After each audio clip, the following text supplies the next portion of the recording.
2024 പുറത്തിറങ്ങിയ ചലച്ചിത്രം the B കീപ്പറിന്റെ കഥയാണ് സിനിമാ കഥയിലൂടെ ഇന്ന് നിങ്ങൾ കേൾക്കാനായി പോകുന്നത്. കഥയെ ആരംഭിക്കുന്നത് ക്ലേ എന്ന വ്യക്തിയെ പരിചയപ്പെടുത്തിക്കൊണ്ടാണ്. ക്ലേ ഒരു തേനീച്ച വളർത്തുകാരനായി ബീ കീപ്പറായി ജോലി നോക്കിക്കൊണ്ടിരിക്കുന്നു. പക്ഷേ ക്ലേക്ക് ഒരു പാസ്റ്റ് ഉണ്ട്. ബീ കീപ്പേഴ്സ് എന്ന പേരിൽ തന്നെ അറിയപ്പെട്ടിരുന്ന അമേരിക്കയിലെ ഒരു സീക്രട്ട് ഓർഗനൈസേഷനിലെ പ്രധാനപ്പെട്ട ഏജന്റായിരുന്നു അയാൾ. ഇപ്പോൾ റിട്ടയർ ചെയ്ത് സ്വസ്ഥമായി ഒറ്റപ്പെട്ട ഒരിടത്ത് ജീവിക്കുകയാണ്. നിയമവാഴ്ചയ്ക്കും മേൽ കുറ്റകൃത്യങ്ങൾ ചെയ്യുന്നവരെ തുരത്താൻ, ഇല്ലായ്മ ചെയ്യുവാൻ വേണ്ടി ഗവൺമെന്റ് രൂപീകരിച്ച സീക്രട്ട് ഓർഗനൈസേഷനായിരുന്നു ബീ കീപ്പേഴ്സ്. റിട്ടയർമെന്റിന് ശേഷം ഒരുപാട് തിരക്കൊന്നുമില്ലാത്ത ഒഴിഞ്ഞ ഒരു സ്ഥലമായിരുന്നു ക്ലേ തിരഞ്ഞെടുത്തതും. അങ്ങനാണ് ക്ലേ മിസസ് പാർക്കർ എന്ന സ്ത്രീയുടെ വീട്ടിലേക്കും അവരുടെ ഗാരേജിലേക്കും എത്തിച്ചേരുന്നത്. വളരെ സൗമ്യനായ ക്ലേക്ക് മിസസ് പാർക്കർ തന്റെ ഗാരേജ് വാടകയ്ക്ക് കൊടുത്തു. അവിടെ തങ്ങി ക്ലേ ഒരു സാധാരണ തേനീച്ച വളർത്തുകാരനായി ജോലി നോക്കാനും തുടങ്ങി. മിസസ് പാർക്കർ ഒരു റിട്ടയർഡ് ടീച്ചറാണ്. ഇപ്പോൾ ചില ചാരിറ്റി ഓർഗനൈസേഷനിൽ പ്രധാന സ്ഥാനത്ത് ജോലി നോക്കുന്നു. മിസസ് പാർക്കറിന് ഒരു മകൾ മാത്രമാണുള്ളത്. നാളുകൾ അങ്ങനെ നല്ല രീതിയിൽ നടന്നുപോവെ വൃത്തിയായ പാർക്കർ ഒരു ദിവസം ഒരു സ്കാമിൽ പെട്ടു. ആന്റി വൈറസ് ഫിഷിംഗ് എന്ന പേരിൽ കോൾ സെന്ററിൽ നിന്ന് കോൾ ചെയ്ത ഒരു ടീം പാർക്കറിനെ വലിയ തോതിൽ കബളിപ്പിച്ച് പാർക്കറിന്റെ അക്കൗണ്ടിലെ പണം മുഴുവൻ മോഷ്ടിച്ചു. പാർക്കറിന്റെ പണം മാത്രമല്ല പോയത്, പാർക്കർ നോക്കിയിരുന്ന ചാരിറ്റി ഓർഗനൈസേഷന്റെ ഫണ്ട് ഏകദേശം $2 മില്യൺ ആ ക്രിമിനൽ സംഘം മോഷ്ടിച്ചെടുത്തു. വൃത്തിയായ പാർക്കറിന്റെ കമ്പ്യൂട്ടറിലുള്ള അറിവ് കുറവൊക്കെ അവർ തട്ടിപ്പിനിരയാക്കുകയായിരുന്നു. ഇതേ സമയം ബീ കീപ്പറായ ക്ലേ ആകട്ടെ ഒരു കുപ്പിയിലേക്ക് തേൻ നിറയ്ക്കുകയായിരുന്നു. ആ തേൻ അന്ന് വൈകിട്ട് പാർക്കറിന് സമ്മാനിക്കാൻ ക്ലേ തീരുമാനിച്ചു. ക്ലേ പാർക്കറുടെ വീട്ടിലേക്ക് ചെന്നപ്പോൾ മൊത്തത്തിലൊരു പന്തികേട് അവന് തോന്നിയിരുന്നു. അകത്തേക്ക് കയറിയ ക്ലേ സുരക്ഷയ്ക്കായി ഒരു കത്തി കയ്യിൽ കരുതി. അകത്തേക്ക് ചെന്നതും ആ കാഴ്ച കണ്ട് ക്ലേ ഞെട്ടിപ്പോയി. പാർക്കർ കൊല്ലപ്പെട്ട് കിടക്കുന്നു. താഴെ ഒരു തോക്കും കിടക്കുന്നുണ്ട്. കൃത്യം ആ സമയമായിരുന്നു പാർക്കറുടെ മകൾ FBI ഏജന്റ് വെറോണയും അങ്ങോട്ടേക്ക് എത്തിച്ചേരുന്നത്. ക്ലേയാണ് പാർക്കറിന്റെ കൊലപാതകി എന്നൊറ്റ നോട്ടത്തിൽ വെറോണ ചിന്തിച്ചു. അതോടെ ക്ലേക്കുമേൽ കുറ്റം ആരോപിച്ച് FBI ഏജന്റ്സിനെ വിളിച്ചുവരുത്തി ക്ലേയെ വെറോണ അറസ്റ്റും ചെയ്യിപ്പിച്ചു. പാർക്കറുടെ മകളായിരുന്നു FBI ഏജന്റായ വെറോണ. അമ്മയുടെ മരണം വെറോണയ്ക്ക് ഷോക്കിംഗ് ആയപ്പോൾ തന്നെ അമ്മയുടെ കൊലപാതകിയെ വെറുതെ വിടരുത് എന്നും വെറോണയ്ക്ക് ഉണ്ടായിരുന്നു. വെറോണ സൂക്ഷ്മമായ അന്വേഷണം ആരംഭിച്ചു. വൈകാതെ ഞെട്ടിക്കുന്ന ആ സത്യവും തിരിച്ചറിഞ്ഞു. തന്റെ അമ്മ ഒരു ഫിഷിംഗ് സ്കാമിൽ വീണുപോയതാണെന്ന്. പണം മുഴുവൻ മോഷ്ടിക്കപ്പെട്ടിരിക്കുന്നു. അതിന്റെ വിഷമം താങ്ങാനാവാതെ അമ്മ ആത്മഹത്യ ചെയ്തതാണെന്ന് കാര്യങ്ങൾ വ്യക്തമായതോടെ ക്ലേ മോചിപ്പിക്കപ്പെട്ടു. നടന്നതിനൊന്നും അവൻ ആരോടും പരാതി പറഞ്ഞില്ല. അടുത്ത ദിവസം ഗരേജിൽ ഉണ്ടായിരുന്ന ക്ലേയെ കാണുവാൻ വെറോണിക്ക അങ്ങോട്ടേക്ക് ചെന്നു. കഴിഞ്ഞ ദിവസം അന്യായമായി ക്ലേയുടെ മേൽ കുറ്റം ചാർത്തിയതിന് ആരോപിച്ചതിന് തന്നോട് ക്ഷമിക്കണം എന്നവൾ ആത്മാർത്ഥമായി പറഞ്ഞു. പിന്നാലെ ക്ലേയുടെ അടുക്കൽ അമ്മയുടെ മരണത്തെപ്പറ്റിയും വെറോണിക്ക ഡിസ്കസ് ചെയ്തു. ആന്റി വൈറസ് കമ്പനി എന്ന പേരിൽ ഒരു കോൾ സെന്റർ, ഒരു കമ്പനി അത് നടത്തപ്പെടുന്നുണ്ടെന്നും അറിവില്ലാത്തവരെ ഫിഷിംഗ് സ്കാമുകളിൽ പെടുത്തി അവരിൽ നിന്ന് പണം തട്ടിയെടുക്കലാണ് ഈ കമ്പനിയുടെ പ്രധാന മോട്ടീവെന്നും കുറേയായി ഇത്തരത്തിൽ കംപ്ലൈന്റുകൾ വരുന്നുണ്ട്. FBI നോട്ടപ്പുള്ളിയായിട്ടുള്ളതാണ് ആ കമ്പനി. പക്ഷേ അവരെ പിടികൂടാൻ ഇന്നുവരെ സാധിച്ചിട്ടില്ല. അവരുടെ ചതിയിലാണ് അമ്മ പാർക്കറും പെട്ടുപോയത് എന്നും വെറോണിക്ക വ്യക്തമാക്കി. FBI അവരെ പിടികൂടാൻ കനത്ത ശ്രമം നടത്തുന്നുണ്ടെങ്കിലും അവർ അതിൽ നിന്ന് രക്ഷപ്പെട്ടു പോയിക്കൊണ്ടേയിരിക്കുവാണ് എന്നും നിരാശയോടെ വെറോണിക്ക പറഞ്ഞു. ഒക്കെ സൈലന്റായി ക്ലേ കേട്ടിരുന്നു. പക്ഷേ അമ്മയെപ്പോലെ സ്നേഹനിധിയായി തോന്നിയിരുന്ന പാർക്കറിന്റെ അവസ്ഥ ക്ലേയുടെ ഉള്ളിലുണ്ടായിരുന്നു. ഒരുപാട് നിരപരാധികളുടെ ജീവനെടുക്കുന്ന, പണം അപഹരിക്കുന്ന ആ സംഘടനയെ തുരത്തുവാൻ, അവരെ ഇല്ലാതാക്കുവാൻ ക്ലേ മനസ്സിൽ തീരുമാനിച്ചു. അടുത്ത ദിവസം ക്ലേ തന്റെ ബീ കീപ്പേഴ്സിന് ഫോൺ ചെയ്തു. ഫിഷിംഗ് ചെയ്യുന്ന ആ സംഘത്തെ, ആ സ്കാമർ ഗ്രൂപ്പിനെ കണ്ടെത്തുവാൻ, അവരെ ടാർഗറ്റ് ചെയ്യുവാൻ അവൻ ആവശ്യപ്പെട്ടു. ബീ കീപ്പേഴ്സ് ഫിഷിംഗ് നടക്കുന്ന ആ കമ്പനിയുടെ അഡ്രസ് ക്ലേക്കായി എടുത്തു നൽകി. ആ കമ്പനി നടത്തുന്നത് ഗാർനെറ്റ് എന്നൊരു വ്യക്തിയാണ് എന്നും ഏറെക്കുറെ വ്യക്തമാകുന്നുണ്ടായിരുന്നു. പിന്നാലെ ക്ലേ അവിടെ നിന്നും UDG എന്ന കമ്പനിയിലേക്ക് പുറപ്പെട്ടു. അവിടെ എത്തിയതും തന്റെ ട്രക്കിൽ നിന്നെടുത്ത് 2 ക്യാനും എടുത്തു.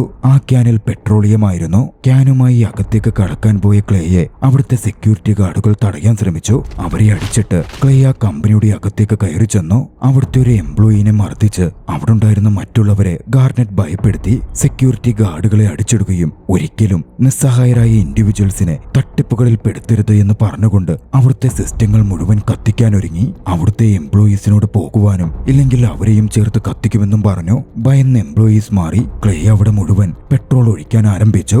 ആ സമയമായിരുന്നു അങ്ങോട്ടേക്ക് ആ കോൾ സെന്ററിന്റെ ഉടമയായ ഗാർനെറ്റ് കടന്നു വരുന്നത്. ക്ലേയെ തടഞ്ഞ് ഒക്കെ നിർത്താനും അതിനുവേണ്ടി ക്ലേക്കുമേൽ ബലം പ്രയോഗിക്കാൻ വരെ ഗാർനെറ്റ് തയ്യാറായി. തടയാൻ വന്നവരെ ഒക്കെ അടിച്ചിട്ട് ഒട്ടും മടിക്കാതെ ക്ലേ അവിടെ തീ കൊളുത്തി. പിന്നെ പിന്നാലെ അവൻ അവിടെ ഒരു ബോംബ് പിടിപ്പിച്ചു. ജീവൻ വേണമെങ്കിൽ ഇവിടെ നിന്ന് രക്ഷപ്പെട്ടു എന്ന് ക്ലേ ഗാർനെറ്റിനോട് പറഞ്ഞു. ആ ബോംബ് ക്ലേ ഫോണുമായി ഘടിപ്പിച്ചിരുന്നു. കുറച്ചു കഴിഞ്ഞതും അങ്ങോട്ടേക്കൊരു ഫോൺ കോൾ എത്തി. ആ ഫോൺ കോളിൽ കോൾ സെന്റർ പ്രവർത്തിച്ചിരുന്ന ആ ബിൽഡിംഗിന്റെ ഭാഗം അത്രയും സ്ഫോടനത്തിന് ഇരയാവുകയും ചെയ്തു. UDG ബിൽഡിംഗിലെ സ്ഫോടനത്തിന് പിന്നാലെ ഗാർനെറ്റ് തന്റെ ബോസിനെ കണക്ട് ചെയ്തു. ഡാൻഫോർത്ത് ആയിരുന്നു അയാളുടെ ബോസ്. ഞെട്ടിക്കുന്ന ആ സംഭവത്തെപ്പറ്റി ഗാർനെറ്റ് ഡാൻഫോർത്തിനോട് പറഞ്ഞു. ബീ കീപ്പർ എന്ന് പരിചയപ്പെടുത്തിയ ഒരു വ്യക്തി കടന്നു കയറിയെന്നും സെക്യൂരിറ്റി ഗാർഡുകളെയൊക്കെ ആക്രമിച്ച് കീഴ്പ്പെടുത്തി ഹെഡ്ക്വാർട്ടേഴ്സ് ബോംബിട്ട് നശിപ്പിക്കുകയായിരുന്നു എന്നുമായിരുന്നു ഗാർനെറ്റ് വ്യക്തമാക്കിയത്. എത്രയും വേഗം കുറച്ച് ഗുണ്ടകളെ സംഘടിപ്പിക്കാനും അതുമായി ആ കടന്നു കയറിയ വ്യക്തിയെ ആക്രമിച്ച് കൊന്നു തള്ളിയേക്കാനും ഡാൻഫോർത്ത് ഗാർനെറ്റിനോട് ഉത്തരവിട്ടു. വെറോണയെ തേടിയും UDG ബിൽഡിംഗിലെ തകർച്ചയെപ്പറ്റി ഫോൺ കോൾ എത്തി. എന്തെന്നില്ലാത്തൊരു സാറ്റിസ്ഫാക്ഷൻ അവൾക്ക് തോന്നി. എന്നാലും ഡ്യൂട്ടിയുടെ ഭാഗമായി അവൾ അന്വേഷണത്തിന് ചെന്നു. അടുത്ത ദിവസം കൊണ്ട്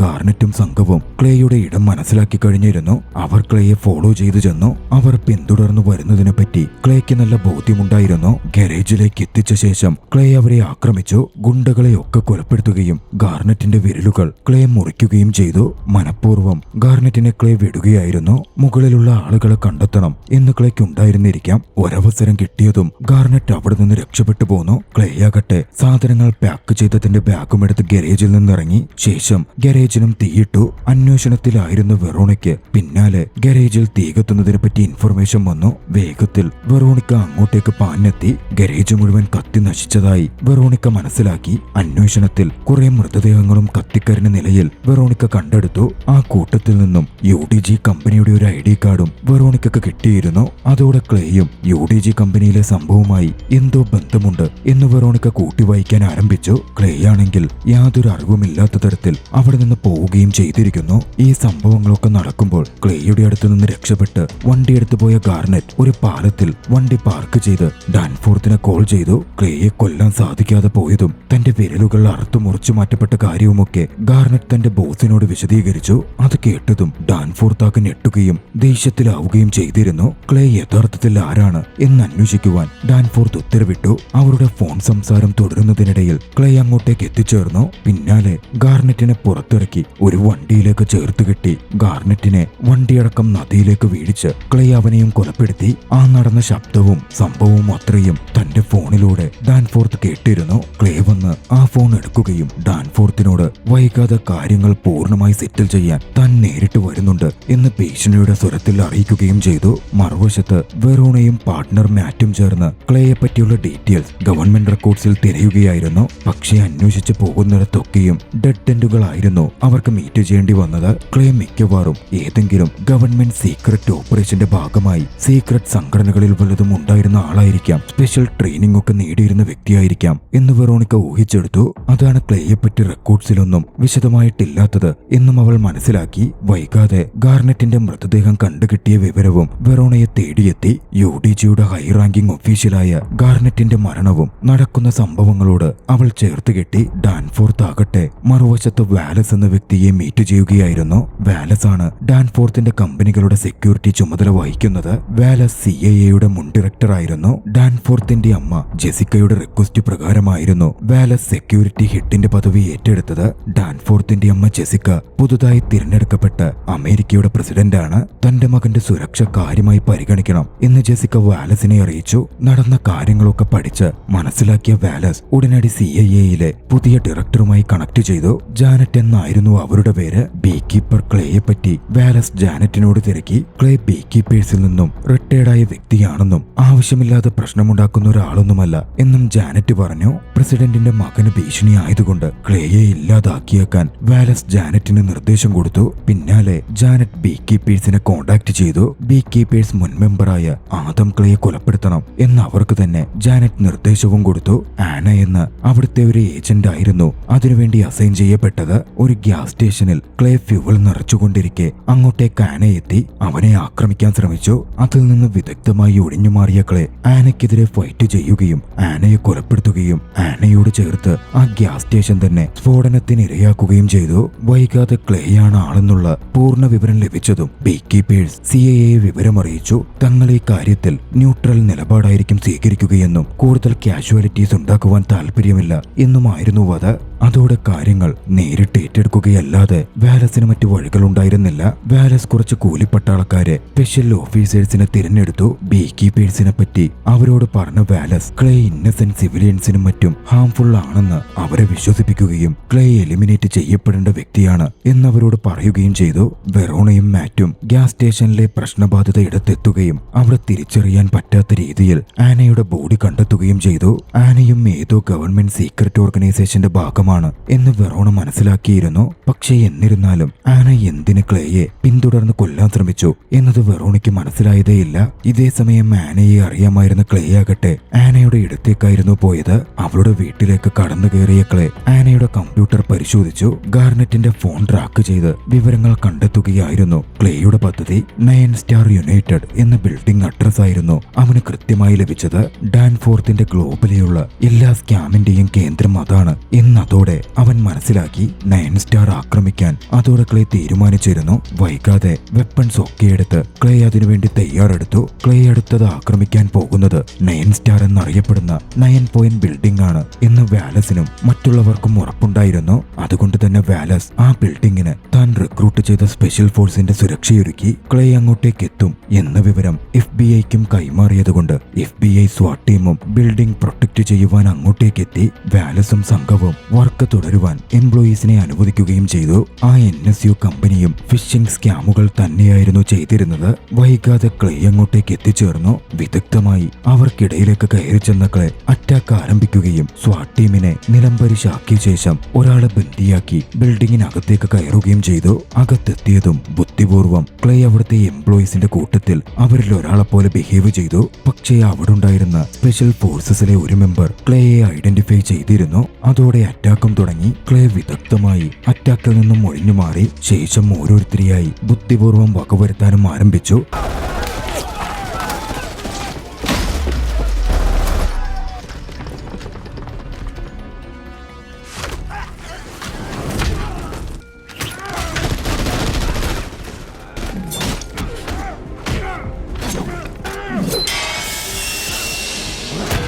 ഒടുവിൽ എല്ലാ സ്പെഷ്യൽ ഫോഴ്സസ് മെമ്പേഴ്സിനെയും ക്ലേ ഇല്ലാതാക്കി. ക്ലേ പിന്നീട് നേരെ ചെന്നത് റീക്കോ എന്ന അവിടുത്തെ തലവനടുത്തേക്കായിരുന്നു. ആ കമ്പനികളുടെയൊക്കെ ഓണർ, ഇതിന്റെയൊക്കെ പിന്നിൽ പ്രവർത്തിക്കുന്ന തലയുടെ പേര് പറയുവാൻ റീക്കോയോട് ക്ലേ ആവശ്യപ്പെട്ടു. നിയമങ്ങൾക്കൊന്നും തൊടാൻ പറ്റാത്ത ഒരിടത്താണ് അവനുള്ളത് എന്നായിരുന്നു റീക്കോ മറുപടി പറഞ്ഞത്. പേര് പറയുവാൻ റീക്കോ കൂട്ടാക്കിയുമില്ല. ഒന്നും തന്നെ കൊണ്ട് സാധിക്കുന്നതിനും അപ്പുറത്തല്ലെന്നും പറഞ്ഞില്ലെങ്കിൽ റീക്കോയെ കൊന്നുതള്ളും എന്നും ക്ലേ ഭീഷണിപ്പെടുത്തിയതോടെ ഭയന്ന ക്ലേ ആ കമ്പനിയും സ്കാമും ഫിഷിംഗും തട്ടിപ്പുകളും നടത്തുന്ന എല്ലാ പരിപാടിയും ഡാൻഫോർത്തിന്റെയാണെന്നും ഡാൻഫോർത്ത് പ്രസിഡന്റിന്റെ മകനാണെന്നും വ്യക്തമാക്കി. അപ്പോഴേക്കും വെറോണയും സംഘവും അങ്ങോട്ടേക്ക് എത്തിച്ചേർന്നിരുന്നു. അതോടെ അവരെ എതിരിടാതെ ക്ലേ അവിടെ നിന്ന് രക്ഷപ്പെട്ട് കടന്നു കളഞ്ഞു. അവിടെ നിന്നും വെറോണയും ആ സ്കാമിംഗ് ഫിഷിംഗ് കമ്പനികളുടെ പിന്നിലുള്ളത് ഡാൻഫോർത്ത് ആണെന്ന കാര്യം മനസ്സിലാക്കുകയും അത് FBI ഡെപ്യൂട്ടി ഡയറക്ടർ പ്രിഗിനെ അറിയിക്കുകയും ചെയ്തിരുന്നു. ആ കമ്പനികളൊക്കെ രജിസ്റ്റർ ചെയ്യപ്പെട്ടിരിക്കുന്നത് ഡാൻഫോർത്ത് എന്റർപ്രൈസസിന്റെ കീഴിലാണ്. ഡാൻഫോർത്ത് ഫാമിലിയാണ് അത് ഓൺ ചെയ്യുന്നത്. US ഗവൺമെന്റ് ഏജൻസീസ് അവർക്ക് വേണ്ടി സോഫ്റ്റ്വെയർ സപ്ലൈ ചെയ്യുന്നതിലും മറ്റും ആ കമ്പനികൾക്ക് വലിയ പങ്കുമുണ്ട്. ഈ സ്കാമിലൊക്കെ പ്രസിഡന്റിനും പങ്കുണ്ടോ എന്ന് ക്ലേക്ക് സംശയമുണ്ടെങ്കിൽ ഡാൻഫോർത്തിന് മാത്രമല്ല ഒരുപക്ഷെ പ്രസിഡന്റിനെയും ക്ലേ വകവരുത്തിയേക്കാൻ സാധ്യതയുണ്ടെന്ന സംശയം വെറോണ മുമ്പിലേക്ക് വെച്ചു. അതുകൊണ്ട് പ്രസിഡന്റിനും ഫാമിലിക്കും കൂടുതൽ സെക്യൂരിറ്റി നൽകുവാനും ക്ലേയെ എങ്ങനെയും പിടികൂടാനും മാറ്റിനും വെറോണയ്ക്കും ഡെപ്യൂട്ടി ഡയറക്ടർ നിർദ്ദേശം കൊടുത്തു. വൈകാതെ വെറോണയും മാറ്റും പ്രസിഡന്റിന് സെക്യൂരിറ്റി കൊടുക്കുന്ന സ്പെഷ്യൽ ഫോഴ്സസ് ഏജന്റുമായി ബന്ധപ്പെട്ടു. അവരുടെ കൂടെ ചേർന്ന് വർക്ക് ചെയ്യാനും ആരംഭിച്ചു. ആ സമയം പ്രസിഡന്റ് ബീച്ച് സൈഡിലുള്ള തന്റെ മാൻഷനിൽ ഒരു ചാരിറ്റി ഇവന്റ് ഓർഗനൈസ് ചെയ്യുന്നുണ്ടായിരുന്നു. FBI-യും സ്പെഷ്യൽ ഫോഴ്സും വലിയ സെക്യൂരിറ്റി ഒരുക്കുന്നുണ്ടെങ്കിലും അതൊന്നും പോരെന്ന് തോന്നിയ വാലസ് കുറച്ച് മെഴ്സനറീസിനെ ഹയർ ചെയ്തിരുന്നു. അതിലൊരാൾ പണ്ട് ക്ലേയുമായി ഏറ്റുമുട്ടി തന്റെ കാല് നഷ്ടപ്പെട്ട് ക്ലേയോട് അടങ്ങാത്ത പകയുള്ള വ്യക്തിയായിരുന്നു. ലാസറസ് എന്നായിരുന്നു അയാളുടെ പേര്. വൈകാതെ എല്ലാം മനസ്സിലാക്കിയിരുന്ന ക്ലേ ഒരു ഡ്രെയിനേജ് ചാനലിലൂടെയും ട്രക്കിന്റെ അടിയിലൂടെയുമായി മാൻഷന്റെ അകത്തേക്ക് എത്തിച്ചേർന്നു. ഒരു സ്വാട്ട് ടീം മെമ്പറിനെ വകവരുത്തിയ ക്ലേ അവിടെയുള്ള ചില വണ്ടികളിൽ വിദഗ്ധമായി ബോംബും വെച്ചു. ശേഷം വസ്ത്രങ്ങൾ മാറി ആർക്കും സംശയം കൊടുക്കാത്ത രീതിയിൽ ക്ലേ മാൻഷന്റെ അകത്തേക്ക് ക്ഷണിക്കപ്പെട്ട അതിഥിയെ പോലെ കടന്നു കയറി. ചാരിറ്റി ഇവന്റിന് വന്ന ആളെപ്പോലായിരുന്നു ക്ലേ പെരുമാറിയത്. ഇതേസമയം FBI ഡെപ്യൂട്ടി ഡയറക്ടർ പ്രിക് പ്രസിഡന്റിനെ മീറ്റ് ചെയ്യുകയായിരുന്നു. ഡാൻഫോർത്ത് കമ്പനിയുടെ പേരുപയോഗിച്ച് അവരുടെ മകൻ ഡെറിക് ഡാൻഫോർത്ത് നിരവധി ഫിഷിംഗ് കമ്പനികൾ രൂപീകരിക്കുകയും ആളുകളിൽ നിന്ന് പണം അപഹരിക്കുകയും ചെയ്തിരിക്കുന്നു എന്നുള്ള വിവരമൊക്കെ പ്രിക്ക് പ്രസിഡന്റിനെ ധരിപ്പിച്ചു. പ്രസിഡന്റിന് അതുവരെ അതിനെപ്പറ്റി അറിവുണ്ടായിരുന്നില്ല. തന്റെ മകന്റെ ദുഷ്പ്രവൃത്തികളെ അവർ ചോദ്യം ചെയ്തു. ഉടൻ അവരുടെ ഇലക്ഷന് വേണ്ട ഫണ്ടൊക്കെ വന്നത് അങ്ങനെ തട്ടിച്ചെടുത്ത പണത്തിലൂടെയാണെന്നും അതിലപ്പോൾ അമ്മയ്ക്കും പങ്കുവരും എന്നുമൊക്കെ അവൻ ആരോപിച്ച് ഭീഷണിപ്പെടുത്തി. പ്രസിഡന്റ് ജെസിക്ക അത് കേട്ട് ഞെട്ടിത്തെറിച്ചിരുന്നു. ആ സമയം ക്ലേ അവിടെയുണ്ടെന്ന വിവരം വെറോണ തിരിച്ചറിഞ്ഞു. അതോടെ സ്വാറ്റ് ടീമിന് ക്ലേയെ പിടികൂടുവാൻ നിർദ്ദേശവും കൊടുത്തു. സ്വാറ്റ് ടീം ചുറ്റി വളഞ്ഞതോടെ ക്ലേ മുട്ടുകുത്തി സറണ്ടർ ചെയ്തു. പക്ഷേ അതും ക്ലേയുടെ പ്ലാനിന്റെ ഭാഗമായിരുന്നു. ആ സമയം ക്ലേ ബോംബ് ആക്ടിവേറ്റ് ചെയ്യുകയും ചുറ്റിനുമുണ്ടായിരുന്ന വണ്ടികൾ പൊട്ടിത്തെറിച്ച് ഒരു സ്ഫോടനം നടക്കുകയും ചെയ്തു. ഏവരും ഡിസ്ട്രാക്റ്റഡായ ആ സമയം ക്ലേ പ്രയോജനപ്പെടുത്തി അറ്റാക്ക് ആരംഭിച്ചു. പിന്നാലെ മാൻഷന്റെ അകത്തേക്കും കയറാൻ ശ്രമിച്ചു. ഇതേ സമയം മാൻഷനകത്ത് തന്റെ മകന്റെ കുറ്റകൃത്യങ്ങൾ അറിഞ്ഞ ജെസിക്ക അത് മുഴുവൻ പബ്ലിക്കിന് മുമ്പിൽ വെളിപ്പെടുത്താൻ ഉദ്ദേശിച്ചിരുന്നു. ക്ലേയോടും എല്ലാ കാര്യങ്ങളും പറയും എന്നും ജെസിക്ക തീരുമാനിച്ചുറപ്പിച്ചു കഴിഞ്ഞു. ശേഷം ക്ലേയോട് ദയയ്ക്കായി അപേക്ഷിക്കാം എന്നും ജെസിക്ക കരുതിയിരുന്നു. മാൻഷനകത്തേക്ക് കയറിയ ക്ലേ ആകട്ടെ അവിടുണ്ടായിരുന്ന കൂലിപ്പട്ടാളക്കാരെയൊക്കെ ആക്രമിക്കുകയായിരുന്നു.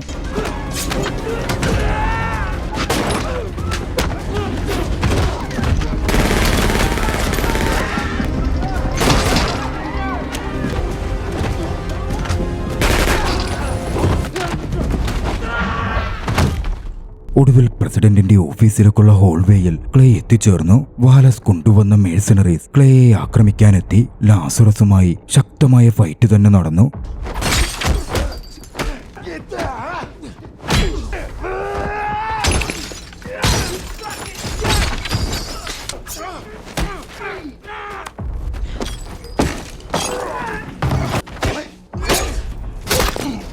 ഒടുവിൽ ലാസറസിനെ പരാജയപ്പെടുത്തി ക്ലേ മുന്നിലേക്ക് നടന്നു. ആ സമയം അങ്ങോട്ടേക്ക് ഡാൻഫോർത്തിനെ ഒന്നും ചെയ്യരുതെന്ന് പറഞ്ഞ് വാലസ് വന്നു. വാലസിന്റെ വിരലുകൾ ഒടിച്ച ശേഷം ക്ലേ അകത്തേക്ക് കടന്നു. അമ്മയും തനിക്കെതിരെ തിരിഞ്ഞ് തന്റെ കുറ്റകൃത്യങ്ങൾ വെളിപ്പെടുത്താൻ പോകുന്നു എന്നറിഞ്ഞ ഡാൻഫോർത്ത് ആകട്ടെ ആകെ കലിപൂണ്ടിരുന്നു. അവിടെ ഇരുന്ന് ഗണ്ണെടുത്ത് ഡാൻഫോർത്ത് FBI ഡെപ്യൂട്ടി ഡയറക്ടർ പ്രിഗിനെ വെടിവെച്ചു വീഴ്ത്തി. അപ്പോഴായിരുന്നു ഡോറ് തകർത്ത് ക്ലേ അകത്തേക്ക് കടന്നെത്തുന്നത്. വെറോണയും മറ്റൊരു FBI ഏജന്റും തോക്കുമായി അങ്ങോട്ടേക്ക് എത്തിച്ചേർന്നിരുന്നു. പാനിക്കായ ഡാൻഫോർത്ത് ആകട്ടെ തന്റെ അമ്മയെ തന്നെ തോക്ക് ചൂണ്ടി ബന്ദിയാക്കി വെച്ചു. പ്രസിഡന്റ് ബന്ദിയായി നിൽക്കുന്നതുകൊണ്ട് ആരുമൊന്നും പ്രവർത്തിക്കുന്നുണ്ടായിരുന്നില്ല. വെറോണയാണെങ്കിൽ ജെസിക്കയെയും മകനെയും ഒന്നും ചെയ്യരുത് എന്ന് ക്ലേയോട് അപേക്ഷിച്ചുകൊണ്ടിരിക്കുന്നു. ഭയന്ന ഡാൻഫോർത്ത് ആകട്ടെ ജെസിക്കയെ കൊല്ലുമെന്നൊക്കെ ഭീഷണി ഉയർത്തുകയും ചെയ്യുന്നുണ്ടായിരുന്നു. അതോടെ ജെസിക്ക തട്ടിപ്പിന്റെ കാര്യത്തിൽ നിരപരാധിയായിരിക്കും എന്ന് ക്ലേക്ക് ബോധ്യപ്പെട്ടു. പിന്നെ വൈകിയില്ല. ഡാൻഫോർത്തിനെ വെടിവെച്ചു കൊന്ന് ക്ലേ അവിടുത്തെ വിൻഡോ തകർത്ത് പുറത്തേക്ക് എടുത്തു ചാടി. വെറോണ അങ്ങോട്ടേക്ക് ഓടിയെത്തി.